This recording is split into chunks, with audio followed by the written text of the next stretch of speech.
Hello guys, कैसे हैं आप सब। उम्मीद करते हैं बहुत ही अच्छे होंगे। और आज हम लोग बात करने वाले हैं क्लाइंट एंड सर्वर के बारे में। तो गाइस ये वीडियो बहुत ही इन्फॉर्मेटिव होने वाला है, तो वीडियो को अंत तक ज़रूर देखिएगा। चलिए शुरू करते हैं। तो गाइस क्लाइंट एंड सर्वर को जानने से पहले क्लाइंट एंड सर्वर टेक्नोलॉजी को जानना ज़रूरी है, ताकि हम लोग क्लाइंट एंड सर्वर को अच्छे तरीके से समझ पाएँ। तो guys client and server technology एक नेटवर्क आर्किटेक्चर होता है, जिसके अंदर सारे कंप्यूटर एक दूसरे से जुड़े हुए होते हैं नेटवर्क के ज़रिए। और ये सारे जुड़े हुए कंप्यूटर्स में से कुछ कंप्यूटर्स क्लाइंट हो सकते हैं और कुछ कंप्यूटर सर्वर हो सकता है। अब यहाँ पे बात आती है कि कौन सा कंप्यूटर क्लाइंट होगा और कौन सा कंप्यूटर सर्वर होगा, हम लोग कैसे समझेंगे। तो गाइस इसके लिए एक एग्जांपल लेते हैं। जैसे किसी भी इंसान को सामान की ज़रूरत पड़ती है तो वो मार्केट जाता है। अगर उसे फल की ज़रूरत पड़ती है तो वो फल की दुकान पे जाता है। अगर उसे किताबों की ज़रूरत पड़ती है तो वो किताबों की दुकान पे जाता है। तो यहाँ पे जो दुकान जाने वाला इंसान यानी सामान खरीदने वाला इंसान है, जो क्लाइंट को डिनोट कर रहा है, और जो दुकान है यानी जो सामान को प्रोवाइड करता है, फुलफ़िल करता है रिक्वायरमेंट को, वो सर्वर को डिनोट कर रहा है। और यहाँ पे फल का दुकान और बुक्स का जो दुकान है गाइस, ये दो अलग अलग सर्वर को डिनोट कर रहे हैं। तो मुझे उम्मीद है कि समझ में आ गया होगा।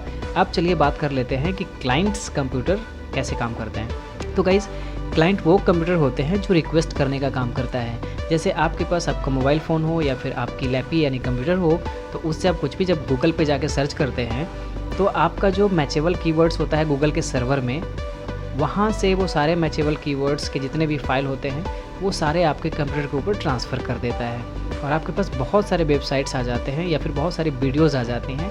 जैसे आपने कोई क्लाइंट एंड सर्वर सर्च किया और इससे रिलेटेड जितनी भी वीडियोज़ होती हैं वो सब आपको यूट्यूब प्रोवाइड कर देता है अपने सर्वर से। तो यहाँ पे जो है गाइस, आपने रिक्वेस्ट किया तो आप एक क्लाइंट हो गए। तो जो आपके रिक्वेस्ट को पूरा किया वो सर्वर कहलाता है। अब हम लोग बात करते हैं सर्वर के बारे में। तो सर्वर वो कंप्यूटर होते हैं गाइस, या फिर कोई हार्डवेयर डिवाइस हो सकता है या फिर कोई प्रोग्राम हो सकता है, जो क्लाइंट के द्वारा किया गया रिक्वेस्ट को रिस्पॉन्ड करता है।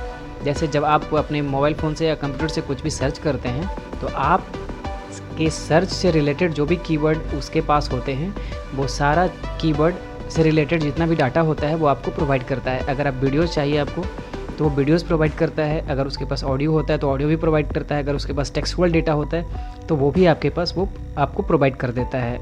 तो जो आपके रिक्वायरमेंट को यानी जो क्लाइंट के रिक्वायरमेंट को फुलफ़िल करता है यानी रिस्पॉन्ड करता है, वो सर्वर कहलाता है गाइस। अब यहाँ पे क्लाइंट एंड सर्वर के बीच में एक रिलेशन क्रिएट हो रहा है गाइस, रिक्वेस्ट और रिस्पॉन्ड का। यानी क्लाइंट रिक्वेस्ट कर रहा है और सर्वर रिस्पॉन्ड कर रहा है। तो ये जो रिलेशन बन रहा है दो कंप्यूटर के बीच में, इस रिलेशन को हम लोग बोलते हैं क्लाइंट सर्वर मॉडल। तो मुझे उम्मीद है कि आपको ये क्लाइंट एंड सर्वर का जो ट्यूटोरियल है वो अच्छा लगा होगा। अगर इस तरह के वीडियोस आपको अच्छी लगती है गाइस, तो हमारे चैनल को आप सब्सक्राइब कर सकते हैं, क्योंकि मैं इस तरह के वीडियोस लेकर आप लोगों के लिए आता रहता हूँ। वीडियो को शेयर कर सकते हैं, कमेंट कर सकते हैं और लाइक करना मत भूलिएगा। Thank you very much.